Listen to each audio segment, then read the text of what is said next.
So guys, channel baru. Best kan pakai contact lens. Bila pakai tu rasa cantik. Tapi pernah tak korang terfikir untuk cek mata dulu sebelum korang pakai contact lens tu? Ke nak tunggu mata korang jadi merah baru nak cek mata? Okay.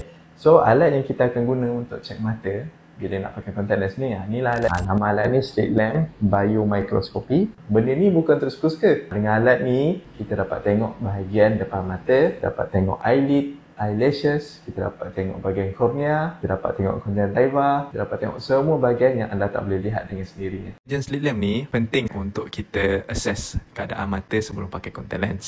Kita juga dapat tengok complication yang boleh berlaku disebabkan contact lens. Contoh dia, kita ada cornea staining disebabkan pemain contact lens yang tak betul. Kalau tengok dekat sini ada cornea ulcer juga. Untuk bukan pemakai contact lens, jangan ingat anda selamat. Sebabnya dekat slit lamp ni juga kita dapat tengok pelbagai penyakit lain. Kita dapat detect untuk cataract, kita dapat tengok kesan awal glaukoma, dan juga kita dapat tengok kalau ada foreign body ataupun benda asing dalam mata. Untuk semua, buatlah pilihan cegah awal ataupun menangis kemudian. Jadi, marilah ke Haniza Optometri untuk dapatkan pemeriksaan mata anda sekarang.